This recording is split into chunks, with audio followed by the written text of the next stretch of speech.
Welcome to this exciting episode of Eyesight Academy. Today, we're honored to feature Dr. Neto Rosatelli, a distinguished high-volume surgeon and professor at the University of São Paulo.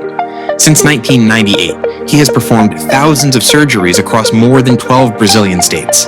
Renowned for his surgical excellence, Dr. Rosatelli is also a global leader in the dissemination of medical knowledge. Enjoy the episode, and don't forget to subscribe.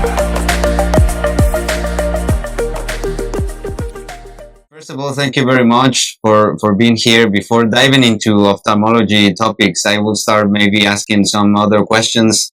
I really appreciate you having the time of being here with me today. If you have to discuss something different, if you would like to share something different, please feel free. So I think I will start asking you, what inspired you to pursue medicine in the first place when you were younger? Do you have any mentor, any people that you admire when you were younger? Oh, yes. Well, I entered medical school when I was 17 years old, so I was very young, and my initial idea was to be an architect. Okay, it's Nice. very different Completely from being different, but a very doctor. artistic. Yeah, and I did all the I don't know, drawing and designing courses, and I know everything about architecture. And it is still one of my passions. I love architecture. I still buy like books, including textbooks of architecture, and I love to read it. And whenever I visit to another country, I pay attention to the country's buildings and way of building houses, and I just love it. But by the time I was like deciding on what to pursue my career, architecture was very hard, like on the market and the work market. So I decided not to do it, and I chose medicine, which was one of my great interests. When I in Brazil, at the time that I was in school, when you got into like what would be the high school, you would choose between three paths, like biology or something like I don't know how to translate that, but something Like an about related to administration careers, okay. and also like math or physics or something like that. So I chose biology because that was one of my the areas of science that I love it, despite the fact that I was intending to be an architect. But when I was like applying for the universities, I chose medicine, and I got in, as I said, very early. And I didn't have someone close in my family, no doctors, except my my granddaughter, my grandfather, the father of my father. But Yeah. he lived far away. He was already retired. He was very old. He was like a disabled person. He was is it right to say paraplegic? He couldn't Yeah. walk Yeah. due Yeah. to cancer, surgery, everything. So Mm. I didn't really have too much contact with medicine. So I was the first in the family, but after myself, my sister, and four of my close cousins went to medicine, and I was the one that You put started the you line. put the mess in the family line to study Yeah, medicine, right? yes, and Some people will say that you choose the right path or the wrong one. yeah. Medicine is Well, very demanding.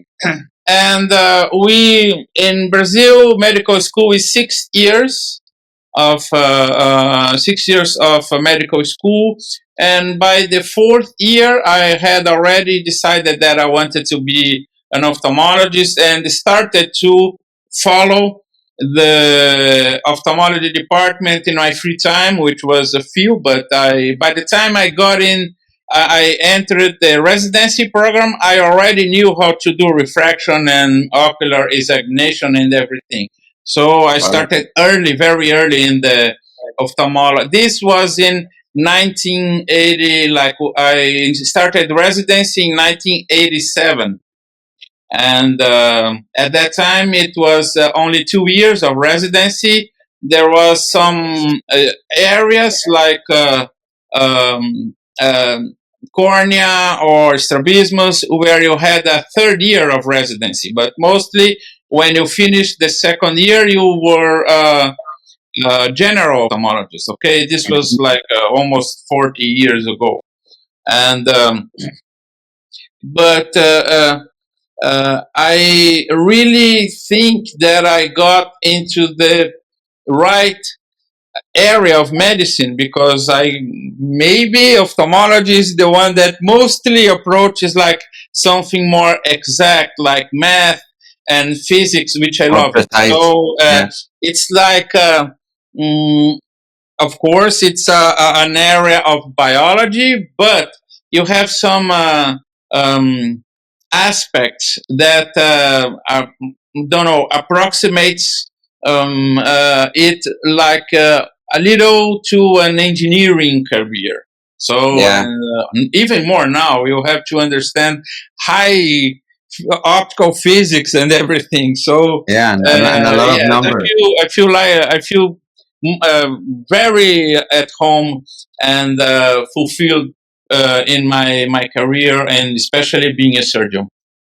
Yes, I can really correlate with what you're telling me because sometimes some of my mentors, I sometimes used to have this kind of conversations that why ophthalmology, why medicine? And because when we see like in feedback, how has been the med school, how has been the residency, and all the times that we don't sleep well, don't eat well, all these sacrifices. And Yeah, many people ask me, is it worth it? And then yes, completely, 100%.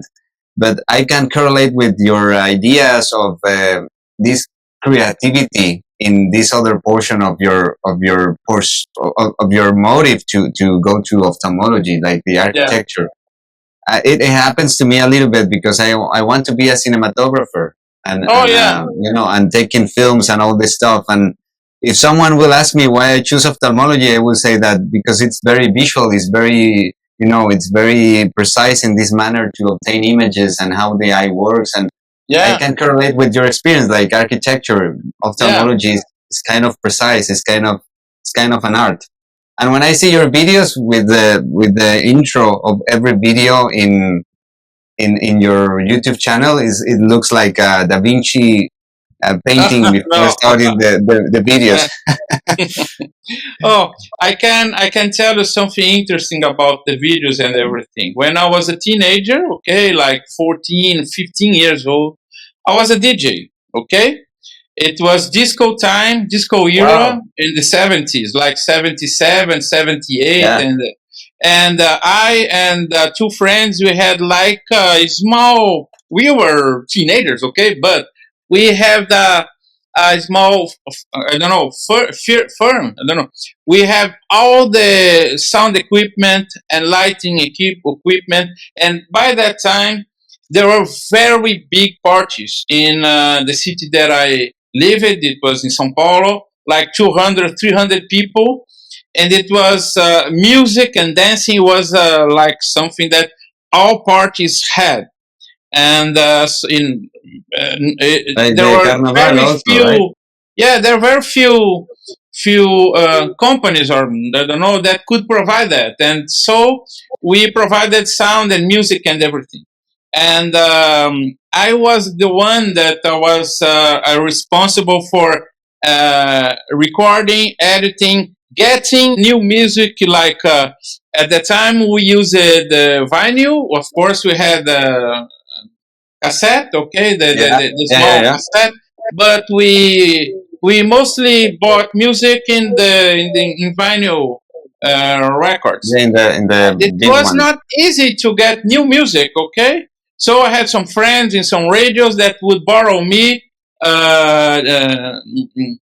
a record that they would bring from usually from the States, and I would go to the radio studio and record them so that I could provide like what was starting or just started to play in the radios. That was what the people wanted, because it took some time for these records to come to Brazil.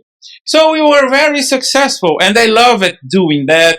I would record like 1 or 2 hours straight of music into a reel-to-reel recorder, and that, and mixing and everything. So this is something that I've been doing since I was a teenager. And then when we started to record surgeries in a later time, it was a VHS, okay, in the 80s, final 80s and beginning of the 90s. And then we got into DVDs and then finally on recording. And so this kind of setup and way of doing things was already like deeply imprinted in my mind. So, and I love it doing that. And when I started the channel about 5 or 6 years ago, the first one that I started, it was not the one that most people know. It was the Cataract Surgery channel, okay? And the Cataract Surgery channel is it was like a more like traditional approach with like more a presentation like videos or some commented videos, and it was different. But right after I started the channel, like 3 months after I started this, I got a very bad case of facial palsy. And yes, I couldn't speak. Especially in English, where you have some sounds like where you put your tongue, and I say, I can't. How will I narrate the videos? And then I didn't like it very much, this kind of approach. So I thought I will make video clips. Okay, that's what I like to do.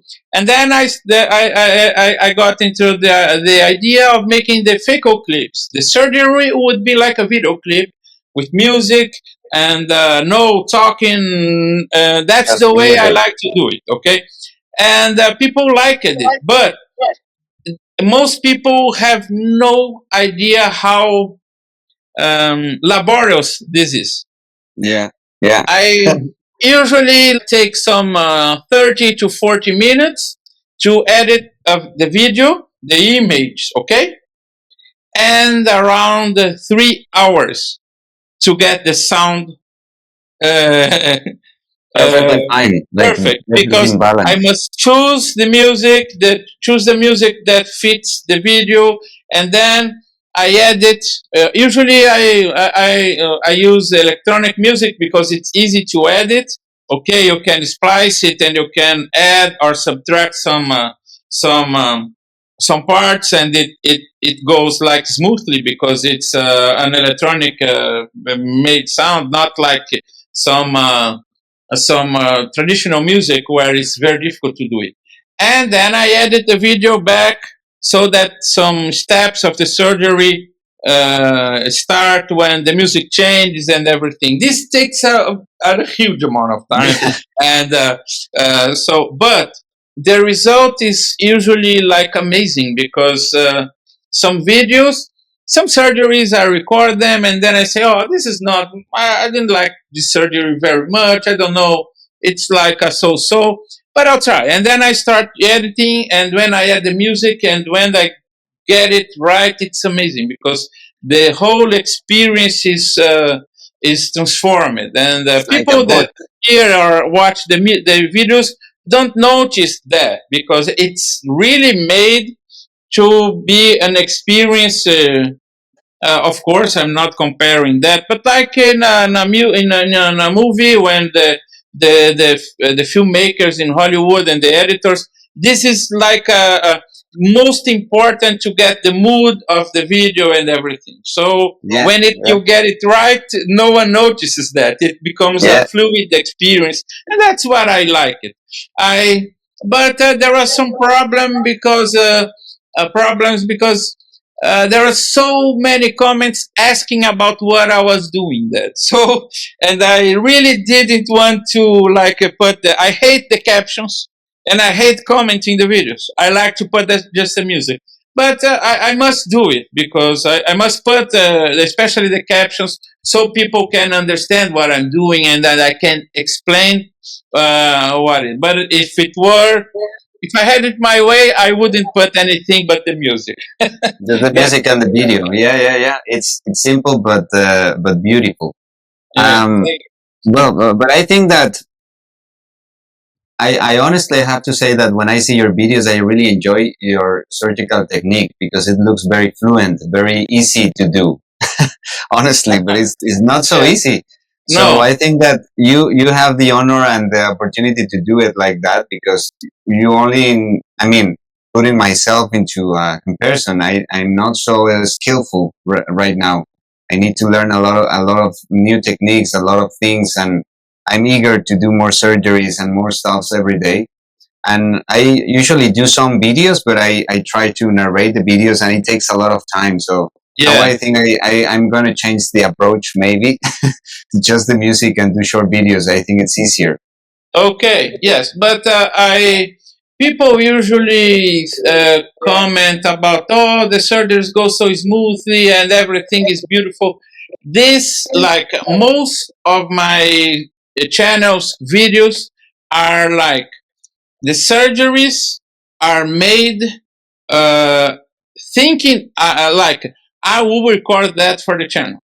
So there is a whole preparation, like I and care during the surgery, because I strive to maintain focus, the eye centered, and the eye clean, and the cornea wet. Everything must be perfect so that you have this. And over time, most of these things come like automatically. I can control the microscope foot switch without thinking, but really striving to maintain a centered eye. And when I do the steps, I try to make the steps like very deliberate, so that I can show what I'm doing. Okay. Yeah. And of course, the surgeries are quick, but usually I operate much quicker than what I show in the videos. But if I would be just recording the way that I do the surgery regularly, it wouldn't be a pleasant experience to see, because some steps are very quick. So I make them slow and showing what I'm doing and the correct movement. That's why it looks easy. Okay. Because and then of course you have I have many surgeries, but many recordings, but some do not go well, or do not go the way I intended. So the videos that you end up electing to go to the channel are the ones that went smoothly and everything. Of course, I show some movies of some videos of complications, but most of them are regular surgeries, and especially recorded for that. Yeah. Some people like I have some like divide and conquer videos, and people say, "Oh, doctor, why are you are doing this technique? It's not like as efficient or everything." And then I say, I'm showing it. Okay, many surgeons, of course, you have more efficient or or faster, or but I'm showing all. I like to perform all techniques to show in the channel, and many videos you see many techniques. It's not my routine, but I like to show. And when I learn something new from other surgeon, I love to show in the channel, so that you have many ways of do the surgery and everything. And what surprised me the most, I wasn't expecting that really, was the like how much the channel Room. Yeah. grew, and like everyone knows me. I go to other countries, and sometimes it will have a line of people wanting to take selfies with me, and I say, how do they know? It's amazing. This is really amazing.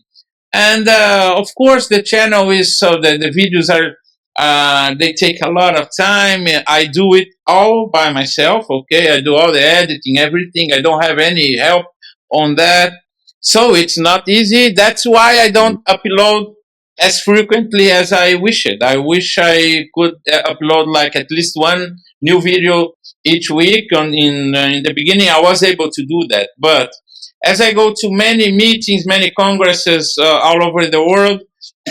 Some young ophthalmologists are taking your time right now Oh, for a podcast. So so what keeps me going, and I'm sure what keep all the like the ophthalmologists that have big channels going in YouTube or other platforms is when you it's frequent. I frequently hear, "Please, doctor, don't stop the videos because they help me a lot. They changed my way of doing surgery. You have no idea how much I learned from them." So this is something very like uh, um, uh, uh, we like hearing that because we feel we know that we're making a difference doing yes, of these course. videos and showing that. And this is a wonderful opportunity for this generation because we didn't have this uh, before Yeah, yeah, yeah. internet. Okay, I started ophthalmology because before internet, before all Yeah, of that. So we yeah, yeah, didn't yeah. have. It was Yeah, very exactly. hard to be able to watch some other surgeon doing surgeries, and now it's everywhere. So it's the surgeons really should take this opportunity to learn from everyone. For example, you mentioned something very important that kicks me in a little bit when you say that someone will tell you, "Hey, Doctor Rosatelli, why are you sharing this divide and conquer that looks like a very simple technique instead of doing Yeah. your roulette or your carousel technique that it's like 2 minutes and you're over with the phaco." How will you deal with the criticism about this? I can share my thoughts about this because sometimes I try to do like the pre-chop, the chop technique, vertical chop, horizontal chop. Sometimes I feel very comfortable in some scenarios, in some eyes, but sometimes I don't feel comfortable. So Yeah. I sometimes I just prefer to do the simple and regular divide and conquer technique. So how would you overpose the criticism or the pressure by seeing other videos of other surgeons, like as you mentioned, many people will share the good ones, the good techniques when everything goes fluently and perfectly, Mhm. but when something goes wrong, they afraid to share the mistakes to learn from it. Yeah.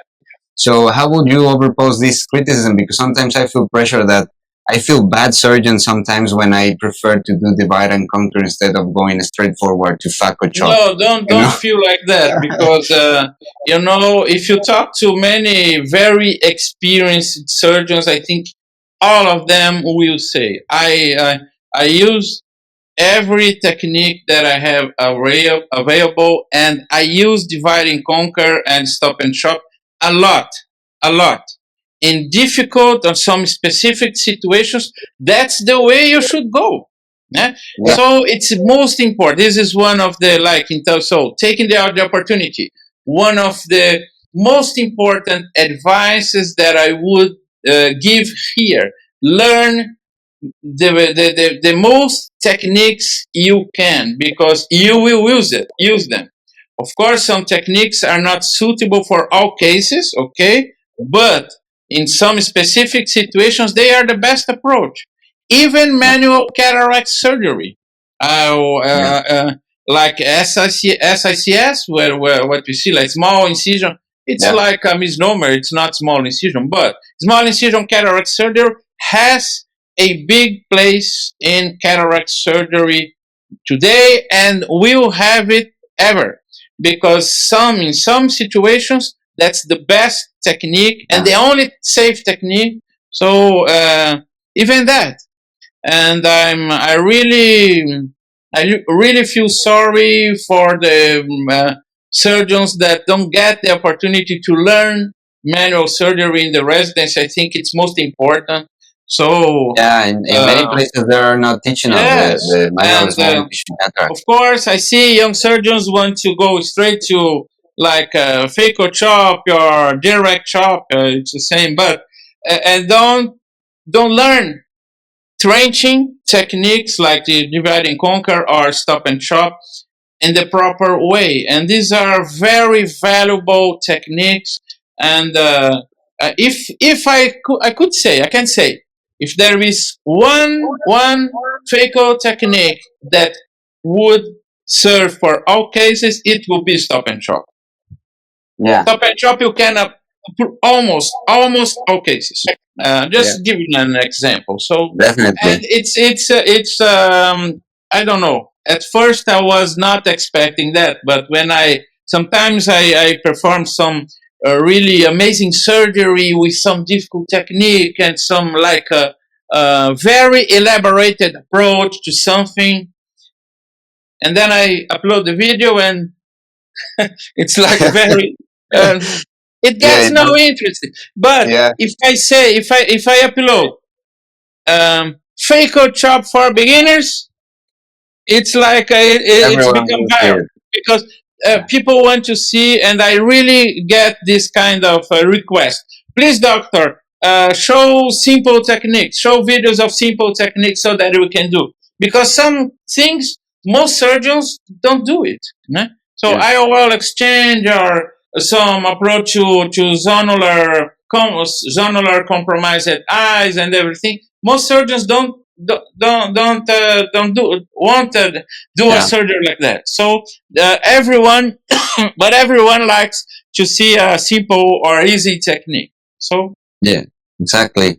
yeah, And going back to your training days, you mentioned okay, something very important, that it was completely different back then than comparing what we used to have today. yeah, You have witnessed the transition of, I suppose that you have witnessed the transition of many techniques in cataract surgery, from yeah, the yes, conventional extracapsular cataract surgery to the phacoemulsification, and now the yeah.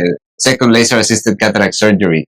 So how was your experience in that evolution firsthand? When was your first surgery? Which techniques you started first? Okay. Intracapsular, extra cap. How would you approach this?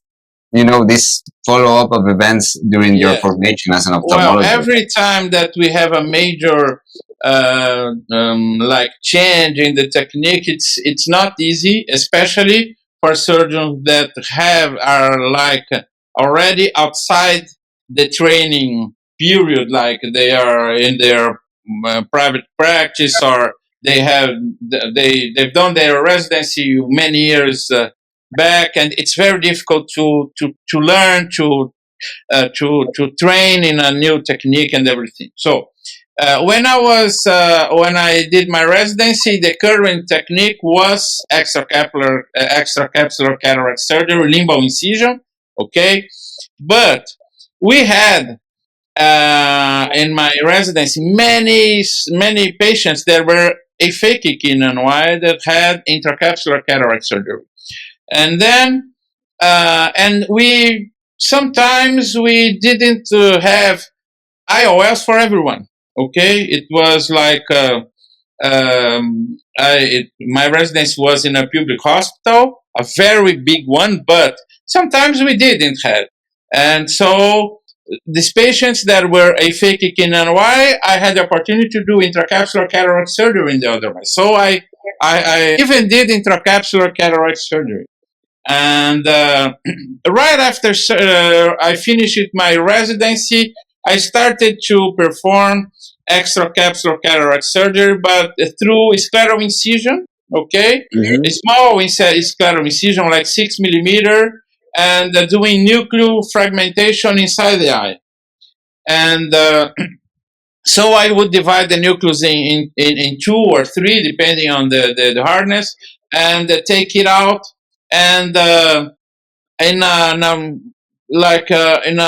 in a very little time, I was able to perform that under topical anesthesia. So I was doing extracapsular cataract surgery through scleral incision and nuclear fragmentation. This would be like 1992 or 1993, and when I started doing phaco, like in 1995, around that, this was a very easy uh, Like process to change for a new technique. yes, a transition. Why? A very nice transition. I was already used to do topical surgery under topical anesthesia. Uh, if, of course, at that time, our incision in phaco was not clear cornea. It was limbo or almost scleral. You can see the instruments, surgical instruments from the beginning of the phaco, they are longer, okay, because they are meant to be used through the sclera. And so Yeah. it was like only just modifying a little where I approached it, where I went through the sclera. And if for some reason my phaco would fail, like I wouldn't be able to fracture the nucleus with the phaco, I would just do nuclear fracturing like I was used to do in extracapsular. So it was very easy for me to convert to that, and then emulsify the fragmented pieces. So I had no problem with that. So it was a very smooth transition for me to phaco, and I was one of the first ones to do phaco in Brazil. Okay, at that time, the boom of phaco came like yes. There is a curious history because I was the first one to purchase a fake emulsification machine from, at the time it was Allergan Okay. Medical Optics. And yeah, it was the first phaco they sold in Brazil. I bought it, and I didn't have any training in phaco. So the representative brought me the machine to my clinic on Friday and say, well, doctor, and then we scheduled on Monday for him to, and then we would assemble the machine and everything. But, and then I say, well, doctor, see you on Monday. And in the weekend, I assembled the machine, studied all the manual and everything. And when the representative came in on Monday, he said, "Well, doctor, you must like have patience with me because it's my first time." I said, "Don't worry, because I already learned everything. I will show you." And then I had some pig eyes, and I did some surgeries in pig eyes. I was prepared. So that's the way I am. I like to like be proactive and go to learn things for myself, and I think this helps the surgeon a lot. Being like um, want Proactive. to Yeah. learn, want to do things, because that's the thing, something that gets you into new things quickly. How Yeah. how did you mentioned that when you started doing the extra cap, how did you divide the nucleus? Which instruments did you Okay, we use? had, yes, we just a Sinsky hook, okay, and we have it was a something similar like a Snelling Yeah. backtick, okay. You Okay. just yes, press it like that. There are many techniques to fracture the nucleus like that, but we are, when you do like manual cataract surgery, you learn some maneuvers, some techniques. Well, many surgeries during my residence, I would perform without OVD because sometimes there was no OVD. We did like the can opener capsulotomy under a bubble of air, and we implanted the IOL under air. Wow. Okay, no OVD whatsoever, with a very big opening in the cornea. So you get used to work in that kind of environment, which is completely alien to phacosurgeons. Okay, completely Yeah, yeah. alien to phacosurgeons. Now with And the technology, this yeah, kind that of you have. this knowledge or this practice of this kind of maneuver, they help you a lot during phaco when things don't go as intended, because you have some tricks up on your sleeve that you can use, and you do it well, especially when it gets complicated. You immediately can see when someone like have a PCR, when someone has a PCR with some nucleus pieces still in the eye. If you watch the surgery, so you can say, this surgeon knows manual cataract surgery, or this surgeon is strictly No. phaco surgery. By the way, he or she manages the case, because it's Yeah. this is one of the biggest reasons for one to know, to learn and perform manual cataract surgery. When you get a PCR, you have to convert to manual surgery. So, and that's how I did. But in the phaco machines that at that time were terrible. Okay, you have it's that. You will have a Yeah, lot the of first dirt and a machine, lot of the maximum vacuum was like 100 millimeters of mercury, 100 millimeters of no. mercury. So to perform like phaco chop would be very difficult. I At that time you were like watching these techniques coming. Okay, like Nagahara invented the phaco chop in 1993. It was a little after that I began to do phaco. With the technique that we used at that time was mostly divide and conquer. Okay, why? Because the machines couldn't. You didn't do the You other couldn't one. hold the Yeah. nucleus with a 100 That millimeter vacuum. vacuum, and you had lots of surge, and you burned the incisions a lot. Of it was because you had in the initial machines you didn't have modulated ultrasound. Okay, and Okay. only longitudinal continuous ultrasound. So it was very easy to burn the cornea, and so it got a lot better now. And Yeah, I see. yeah, And how did you manage the complications back then? If you were doing like a phaco surgery oh and no, yes, something yeah, went wrong, you would open the incision and get the nucleus out, or the biggest problem that we had, yeah, because many machines didn't have a retractor. Okay, you didn't have a yeah, vitreous probe, and so vitreous management was very very bad.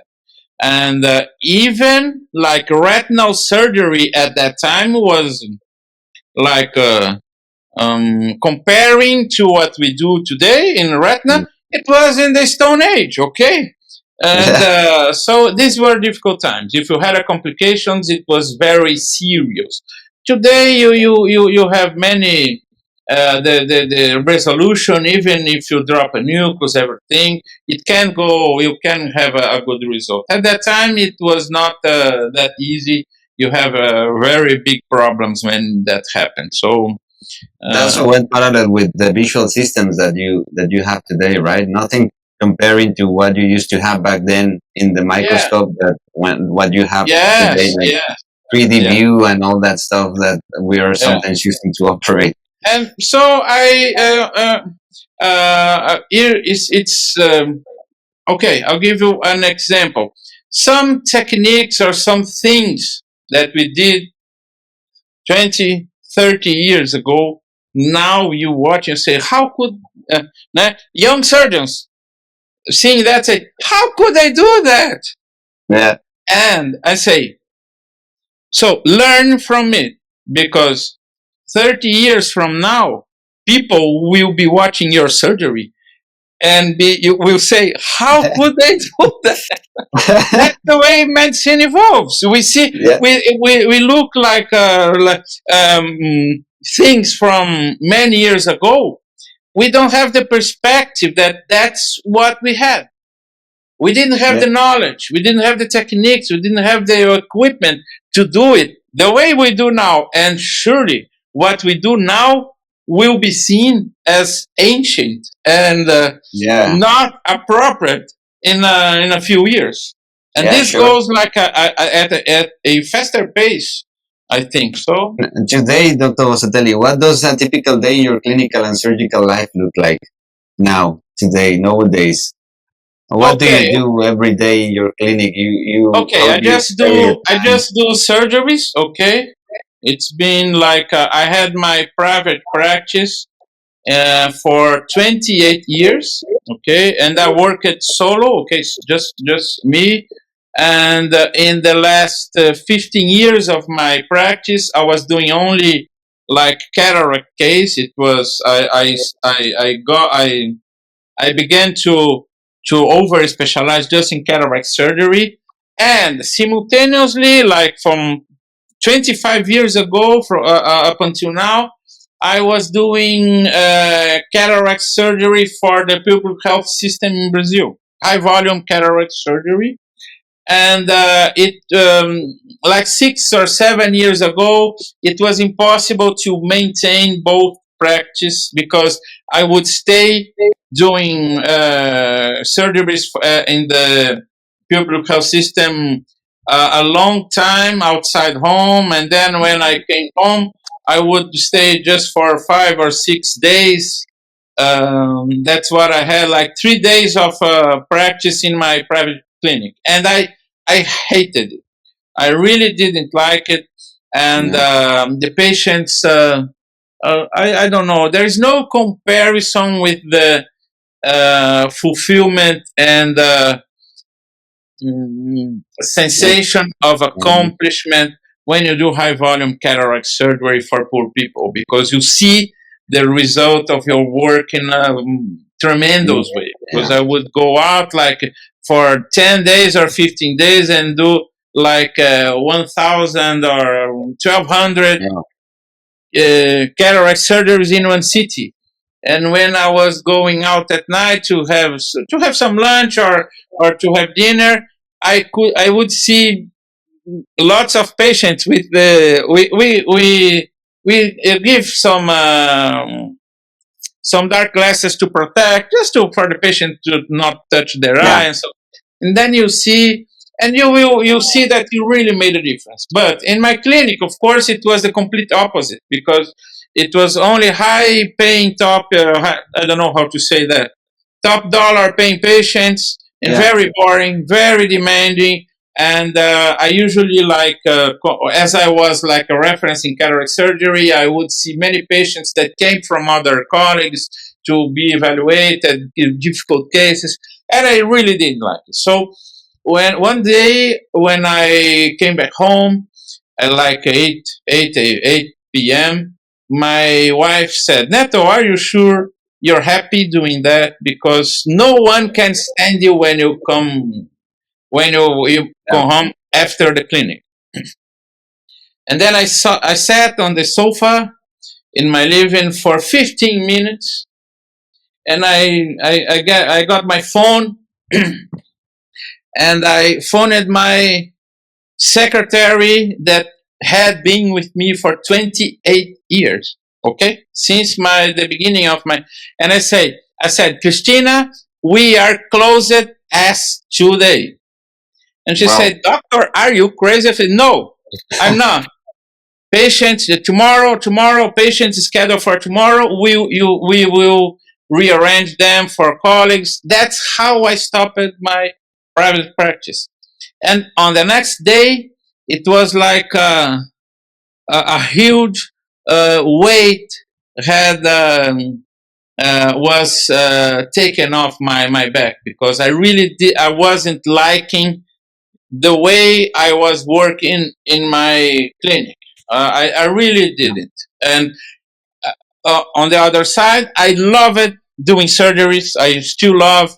I only do surgeries. I usually don't see patients. Okay, so many times most of the times it's the first time I'm seeing the patient. I don't know. Of course, I have the patient's history and the patient's paper. I know what it, but it's the first time. There's no preparation for that, and it's exciting to imagine what will come today, because sometimes I'm operating in a faraway region, so it's the first time that the patient is coming for just to have an examination, and he is examined, he or she, and then makes the all the passes through all the equipment, and then surgery is indicated. He gets the patient is operated and come home all in 1 day, all in 1 day. That's the way it must work, because the patients come from faraway regions. So, okay, getting to your question now, what you asked me. I usually stay in a city between 4 or 5 days. and my usual number of surgeries today is around 100, or sometimes a little more, 120, 130, sometimes less, depending on the day. But usually, if I would say like a medium number would be like 100 surgeries per day for 5 days, and then I will move from Wow. city to city So with my team. 500 surgeries every week, approximately. Yeah, not every week, because sometimes, okay, okay, I I I usually stay out like for 20 or 22 days, and then I go home.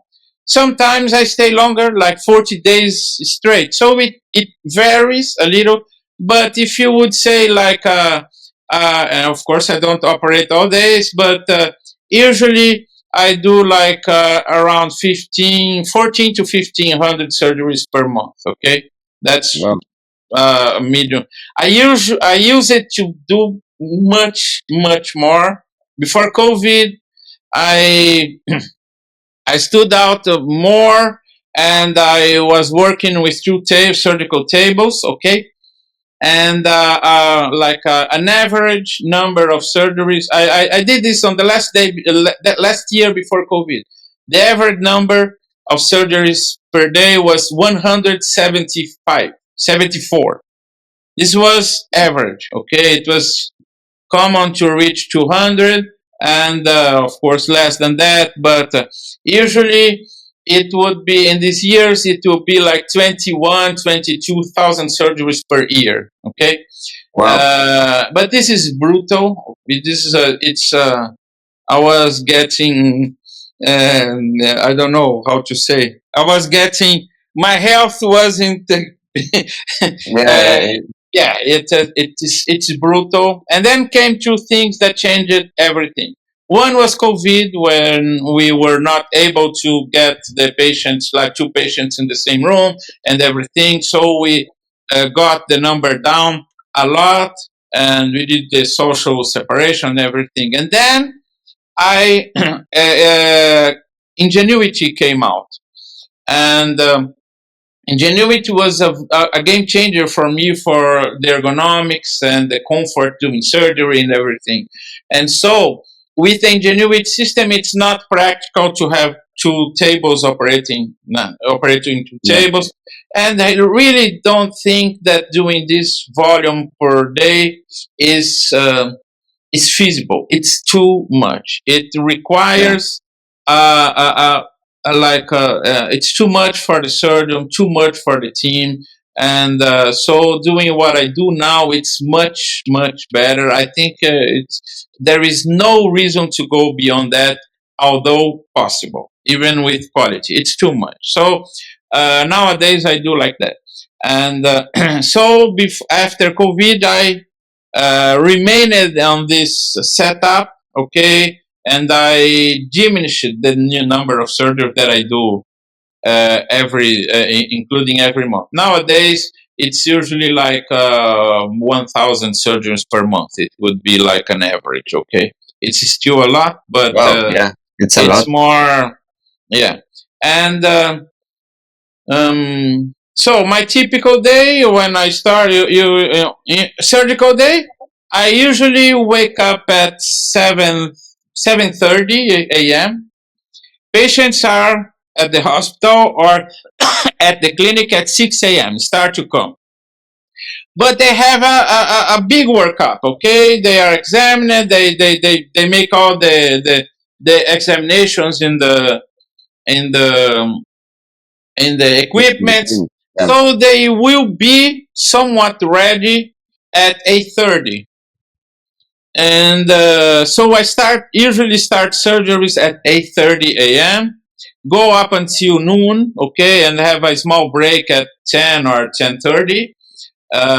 And then I have lunch, stop for 1 hour usually, and then come back.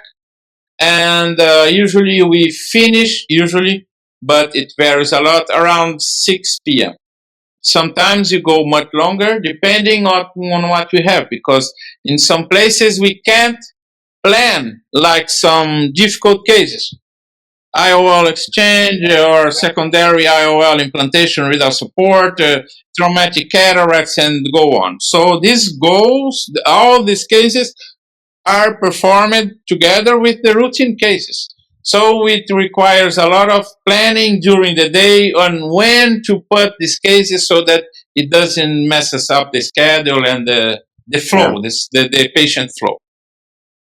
How's your average of surgeries per hour? Approximately, how many surgeries do you It's perform every hour? let's say a good rhythm is like 12 surgeries per hour. Okay, this is a very smooth rhythm.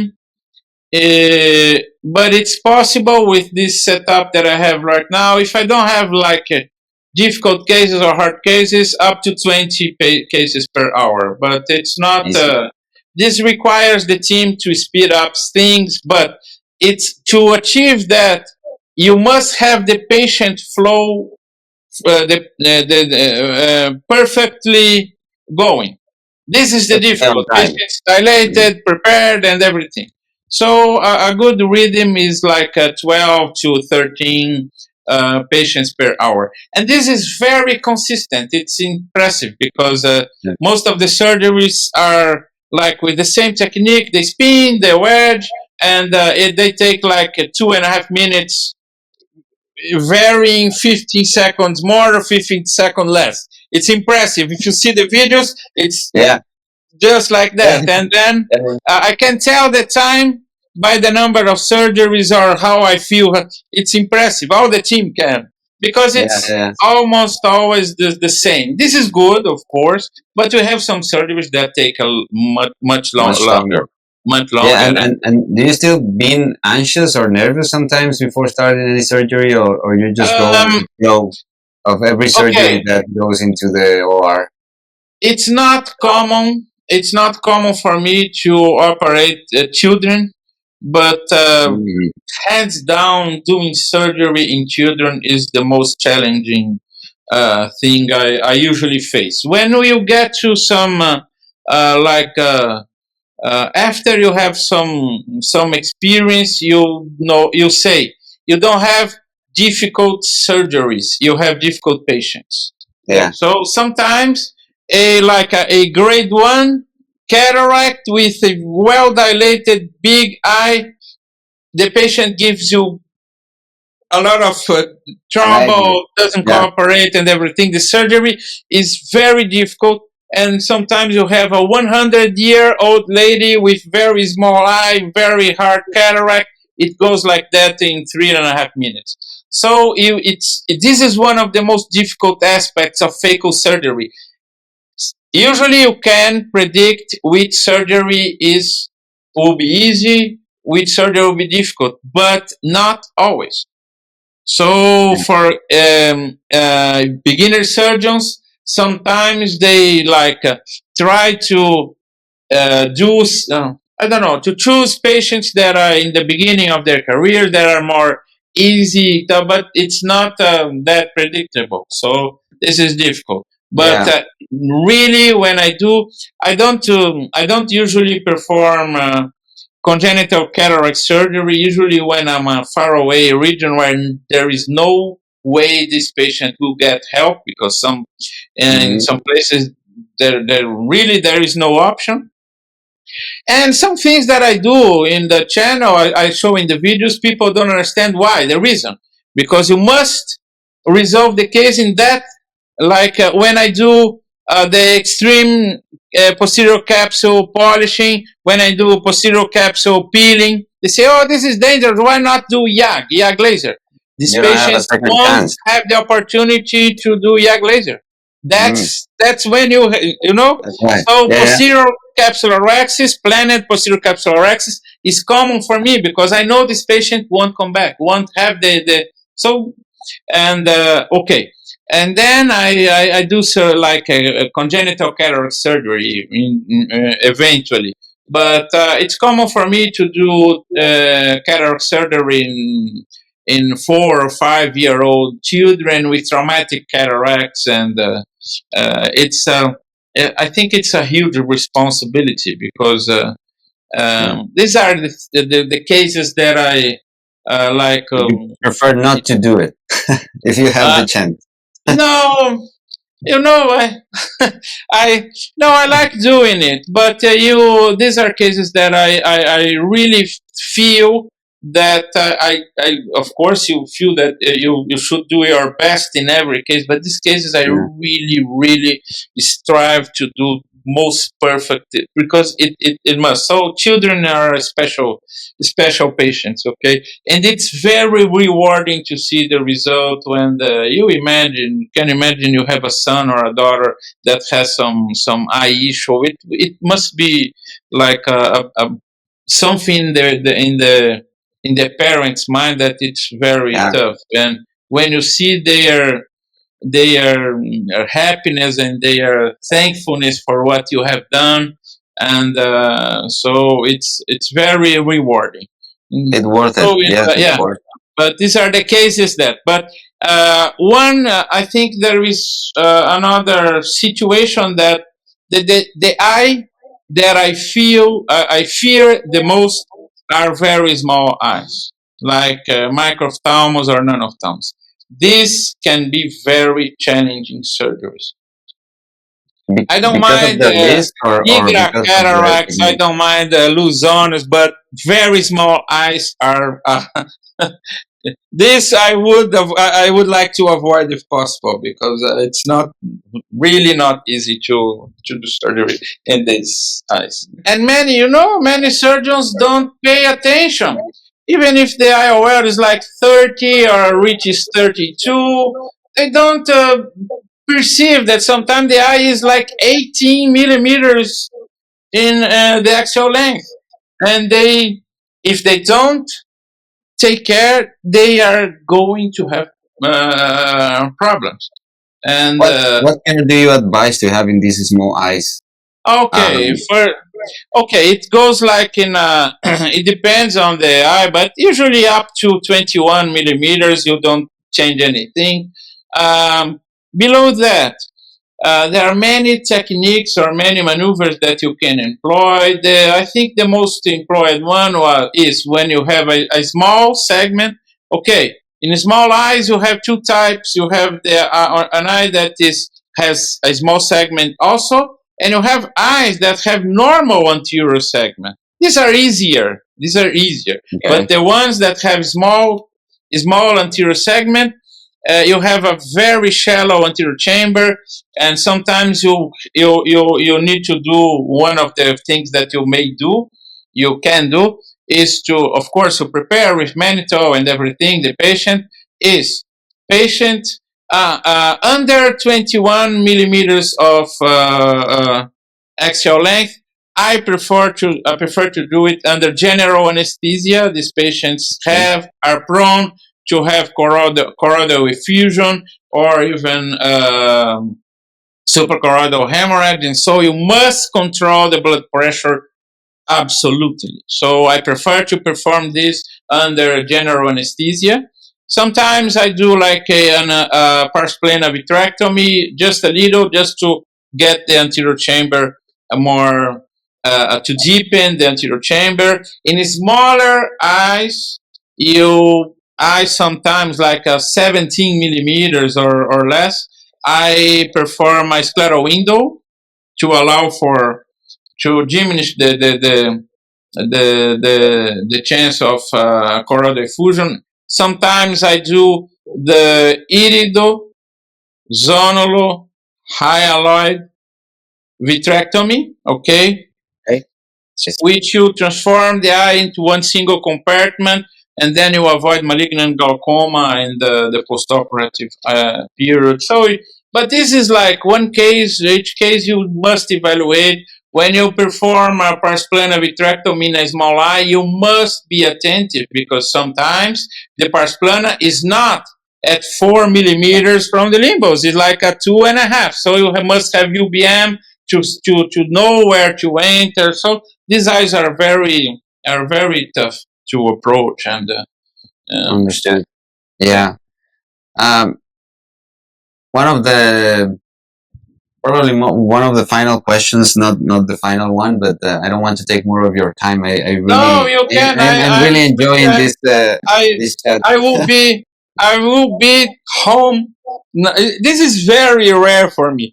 I will be home for 15 days now, Wow. not working, and then I'll go to Westers in LA. So yeah, I'll have Okay. the Great. opportunity to get to like address a huge backlog of videos that I will upload. So Great. and Great. Great. and so I'm really okay. Don't worry. We It's should a do pleasure. You take our time. we should do a short film together about the eye surgery one Oh day. yes. Would be Where? nice. Yeah, yeah. Yes, yes, Yeah. I definitely. can go to Brazil and maybe it can be a mix between Mexico and Brazil. It would be Oh amazing. yes, it would be wonderful. Wonderful. Yeah. With tequilas and tacos in one side. What's the typical food over there in Brazil that you enjoy the most? Uh, oh, we have many. Brazil is a very big country. I think it's hard to say that there is a like a typical food in Brazil. What because it's different of what people think. If would say a typical food in Brazil, like a thing from Brazil, would be what we call feijoada. Okay, No, uh, in Mexico, you once know, in the a while typical, food. Yeah, typical yeah, the food in typical, Brazil would be rice and beans, some salad, and some meat, usually like beef or chicken or pork. This is the the typical typical. one. We say Brazilians eat rice and beans. Okay, red beans, rice and beans. That's our Mexicans staple too. food. I think Mexicans too. We don't eat tacos every day. It's a myth. Yeah, yeah. Yeah, So yeah, that's sometimes the people have this misconception because yeah. they say, "Oh, you know, what we eat is very simple." Okay, and but it varies a lot according to the region of Brazil you are. So Yeah, yeah, it's we a have large many country. different dishes, It's a large country. I and I have love never it been there. Mexican food. Okay, I love Mexican food. What's your favorite food in Mexico? You have been here several times, right? No, no, I was in Or not Mexico many? only once. I Oh, was in, yes, I went to Mexico City. It was during the FACO Fest, okay, Taco in Fest. October last year. Yeah. Mm. No, it was Mexico my City. first time in Mexico. But I know we have many, many, many Mexican food restaurants in Brazil. So, yes, I think I could say I love tacos. Okay. That's Yeah. my Remind preferred me one. that. Oh, wonderful. Yeah. How where do you see ophthalmic surgery, Dr. Rosatelli, heading in the next decade? I mean, I think that as you mentioned before, I think it's changing drastically Yeah. faster than we used to see before. I mean, from it was like a more gradual the change of surgical techniques from the extra cap to the phaco, and during phaco it was like a long time, a long window with phaco, and now we're Yeah. starting to see a lot of technologies like almost every year. And there is something very extra that I would like to say, that is the artificial intelligence. How do you think that this artificial intelligence in ophthalmology can um, enhance creativity, or I think it will put in risk the new younger ophthalmologists? Because I'm younger, but I'm not too young. I didn't have my residency and my med school using AI, like the famous ChatGPT. So what do you think that it can be? I think, do you think it will be better, or do you think that it will be more reliant on automation for the people like less passionate about what they're doing? Oh That's what no, I'm it afraid. will be definitely better. I think people get scared with new technologies, especially when these technologies may take the place of someone. We will use them as tools, of course, and intelligence will have a greater and greater place in helping diagnosis, in helping evaluating imaging in ophthalmology as it is in all medicine. So I think it will have a big and positive impact. Okay. Uh, we like,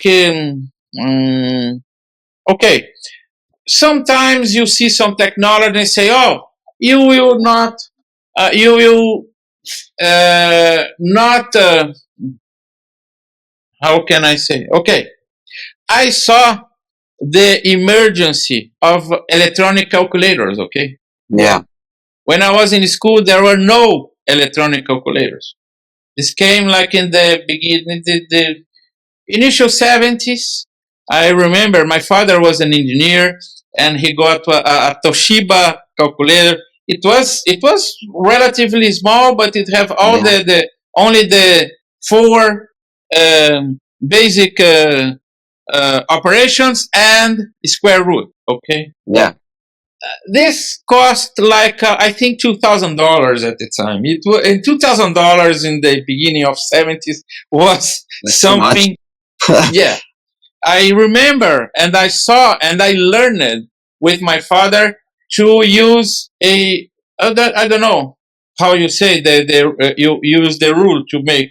Yeah. I don't know Yeah. Yeah. I don't a remember the sliding name. rule. Yeah. Yeah. A Yeah. sliding rule. Yeah, that's what he used it to do calculations. But I'm getting to the point. And so they said, oh, people in school will be using that and will not be used doing calculations with their head or be able to. So what? Yeah. What you are able to do with your phone now, it's amazing. So Yeah. there is no there's no reason to be afraid of that. There is a when artificial intelligence the concept began in the 60s. I think in the early 70s there was some one scientist, I don't know, I can't recall his name, but I really should because it's a perfect quote.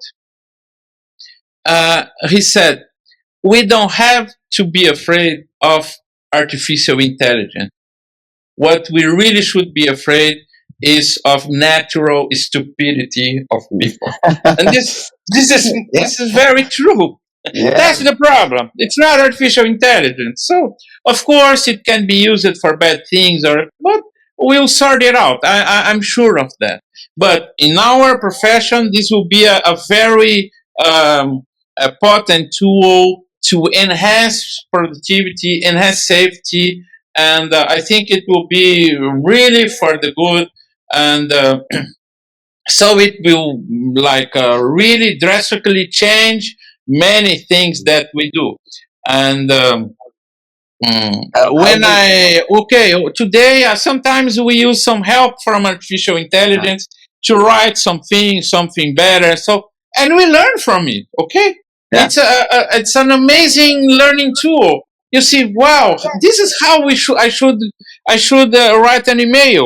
This is how I should, because it's very well structured. We learn from that, even if it was not how us we Learn it that to did do it that. before. So Yeah. I think it will be a very good thing, but it's very difficult to predict how our surgery will evolve.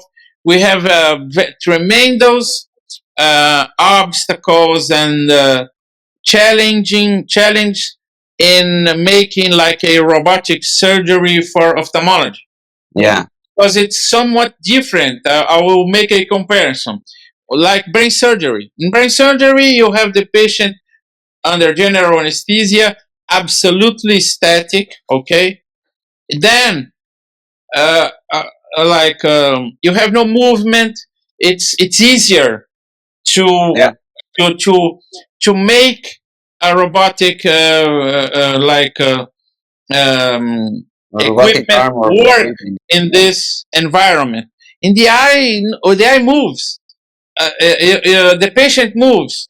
It's not as easy. We may begin to see some surgical automated surgical steps as we saw like with femtosecond laser surgery. You have a perfect Raxis. Some other steps we have some difficult to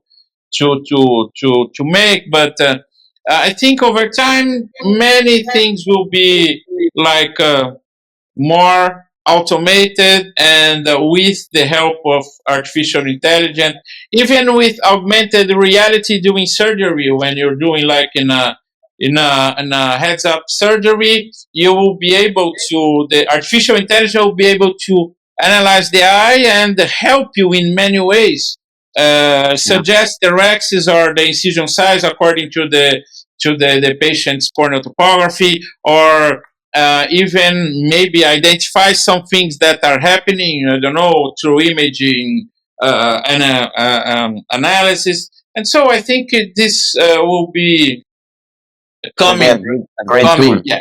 Yes, But I think the big, what I feel about cataract surgery is like, for at least 10 years now, cataract surgery has been stuck by one big problem: multifocal IOLs. I think we, like, you can see, I've been following that. I think the first multifocal IOL I implanted was in 1999 or something like that, Mhm. with like Yeah. 25 years ago. Of course, we have come a long way, but we are still a long way from something that is like ideal. A long way. You can see how laborious it is today to indicate some IOL, because you have many designs. You must have a Yeah. perfect biometry. You have everything must work perfectly. Why? Because the IOLs are far from perfect. Okay, you have a compromise when you make a multifocal IOLs, and you have to compensate for everything else. Not so with the monofocal IOLs. If the patient gets like half a diopter more or half a diopter less in refraction, no problem. If you have a little cylinder, in multifocals IOLs, you have to be perfect because the IOL is not perfect. So this kind of compromise is problematic. Uh, Multifocals IOLs, a perfect one, is the holy grail of ophthalmology now. You can see that many the other areas of ophthalmology, glaucoma, retina, they are evolving and they are getting. Yeah. We are Yeah.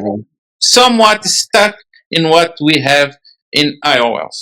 So I think this is a big conundrum these days, and I don't know if we will be able to get over it. The way Yeah. we are, like, I don't know, the way we are doing now. So this is something that is It nice feels to. messy. Oh, It feels sorry. it feels messy with Yeah. with all the IOLs and kinds of IOLs that we have right now. Sometimes I get, like advice from one company. Sometimes I get another advice from another Yeah. company, and then another one, and then another one, and then I don't really sure which IOL should I apply to my patient. Yes. Which It's a IOL should I difficult use? choice. Patients are different, and what you will have from the different IOLs is different, and so we'll have to choose the patient for this IOL to his or her eye condition. And of course, we have the problem that we are doing Yeah. surgery in patients now at a very young age, like 50 years old, 55. You don't know if this patient will develop at some condition that will be problematic if he or she has a multifocal IOL and Definitely. some macular disease or glaucoma or anything else. So this is very difficult, Yeah. and I don't Yeah. know. Yeah. Yeah. But so I was really hoping that we have a truly accommodative IOL, but this is It should be this like is a very eluding us dynamic, all almost. the time, all the Yeah. time. We have It many should be almost designs. robotic. Yeah. So Yeah, um, maybe in a few years you will have the Rosatelli IOL, and it will be like some like I a have. camera, dynamic and taking pictures and everything Okay, with I AI. think, It will be yeah. So we amazing. should be able with nanotechnology to make some IOL that would be able to focus, or I don't know, something that you could change electronically. There are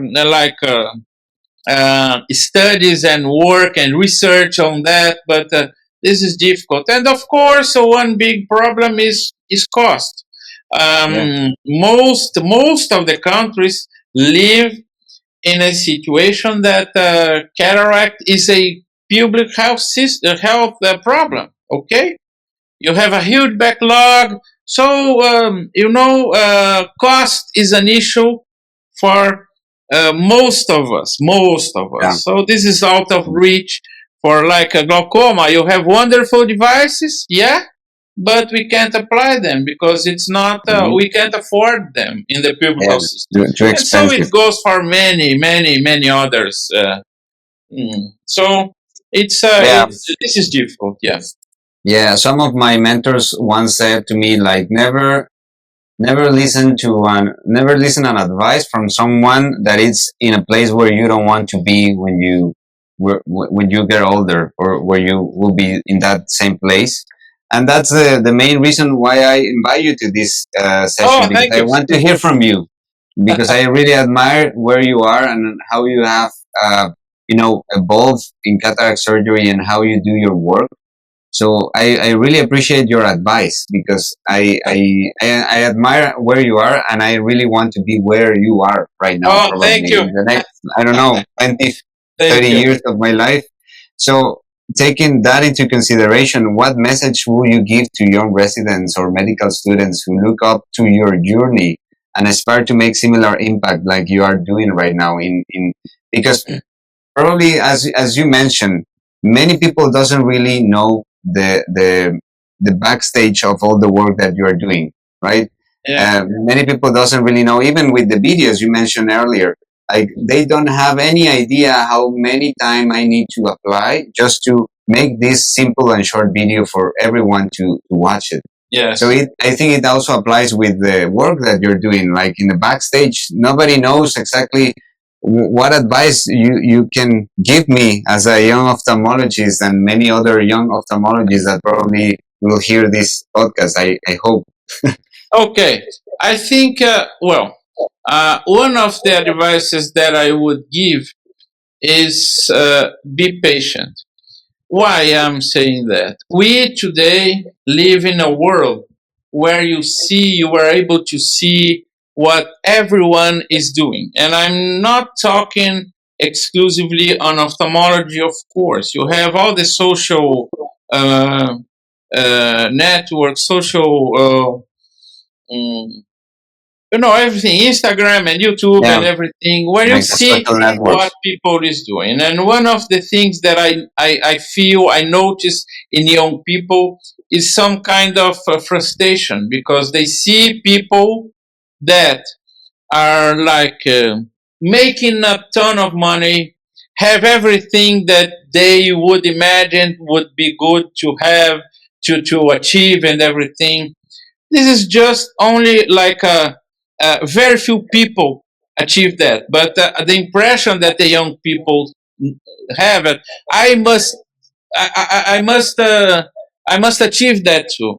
And this is a very dangerous thing, because they are frustrated. They don't like the lives that they have, because they compare to other things that they see. And in ophthalmology, you could like correlate some things about that.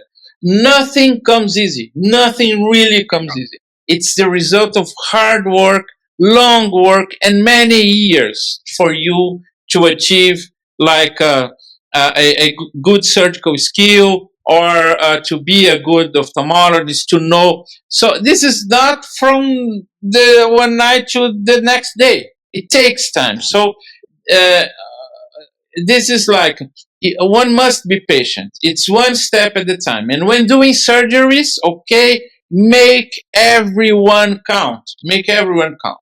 This is important, because you must pay attention, you must prepare for the surgery, and you must strive to make each surgical step perfectly. I have a presentation on that, because saying, or trying to convey that If you do it right, you progress faster. That's the way to progress faster. Do not make the surgery just because you just to get rid of it and go to the other one. You must make every step in a perfect way so that you learn. This gets imprinted in your mind how to do it perfectly. Yeah, and this applies to everything in our life. But in surgery, this is very, very true to be like that. And I think young surgeons should take the opportunity to learn from uh, everywhere they can, but you should uh, try to understand what the surgeon is doing. There are some concepts in surgery that are like important concepts that you should not forget. One of them, you should have control when you're doing surgery. This is essential for you to make a surgical step perfectly and not to have complications. Complications usually occur due to lack of preparation, distraction, or trying to perform a surgical step without control. I'll give you a very easy example for you to understand. You are making the capsular access and you have OVD egressing out of the anterior chamber. It gets shallower and the tear initiates. Runs away, start to running away. Carefully stop and refill the anterior chamber. Do not try. No, I think I can do it. No, this is not the way to do surgery. So this I gave this example because it's one that is easy to correlate to everything else. So do not. Of course, if you do quicker surgery, a small surgical time is beneficial for the eye, but it is completely secondary. Okay. Oh no, my surgery takes 10 minutes and I must hurry. No, the way to perform a good surgery in a quick time is to do it perfectly, not hurrying, not hurrying. Yeah. Really, really, this is something that when you pay attention and you see, it's amazing. Of course, there are other ways to speed up your surgery, especially not wasting time between surgical steps, and the way to do that and to have everything ready and a good assistant for you. Okay, but so this kind of things that gets beginner surgeons like misled to the way to a way to work that is not good. Do not. It's not important for you to make it quicker. Okay, and what we do in some surgeries, like you watch in the channel, is the result of many thousands of surgeries. It takes time to achieve that. It's not from one day to the other. Okay, you must begin and you must follow the steps. Everyone is like that. Okay, surgeons have a different time learning things, but you must not be worried or for, oh no, I'm still. If you do like a good surgery with good result with divide and conquer, so be it, and it's wonderful. Okay, no reason to like to I don't know how to say oh, I'm sorry, that's what I do. No, it's wonderful. It's most important. Think on the patient. Think that you must have a good result for the patient. If you keep your mind in that, you will do a good surgery because you will not risk surgical steps without control or maneuvers. So okay, I know that some things that I do in the videos, and I don't show them too often sometimes, like when I aspirate the cortex with the phaco probe. This makes sense for me that performs 100 surgeries per day. If I was doing 5 surgeries in the morning, there is there's no sense in it. Yeah. Get your IA probe and do it. Okay. So there are some things that makes sense for me, and I avoid showing them in the channel because they may convey the wrong impression. But I show them sometimes to show that it's possible. It can be safely done, but if you follow every good aspect of the technique and everything. Some techniques are very difficult. The sweep and spin technique is Yeah. very, very difficult to do it.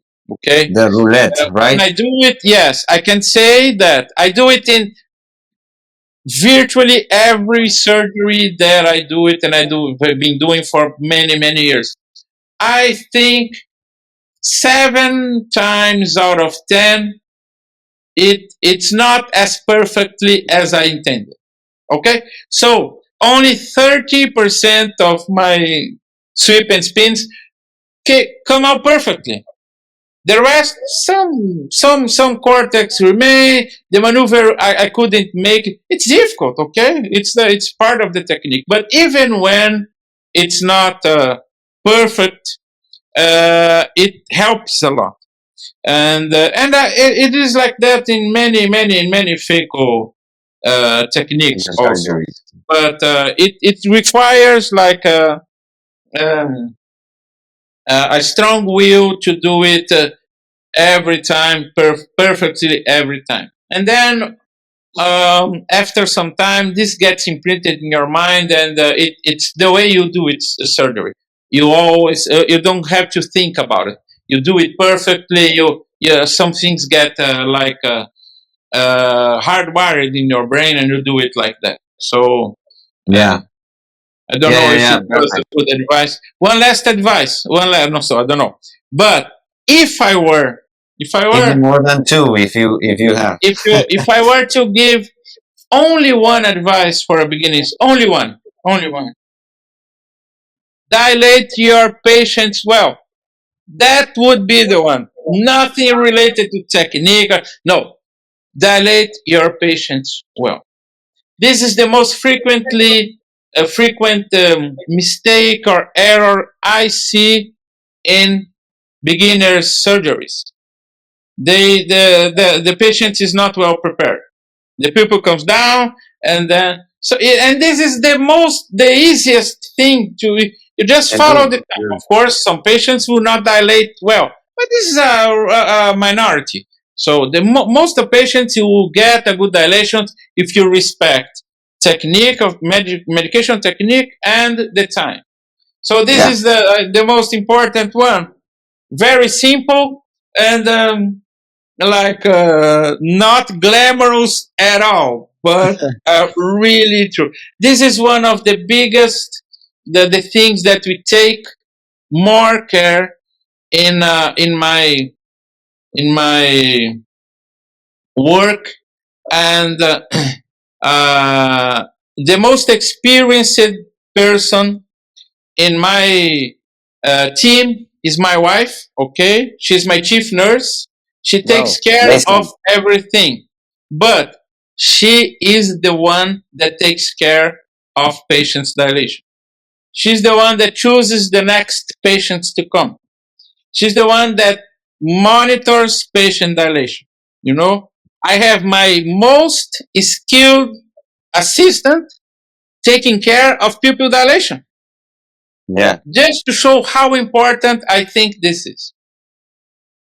Simple So this is is is the always. good advice I would give. Yeah, yeah.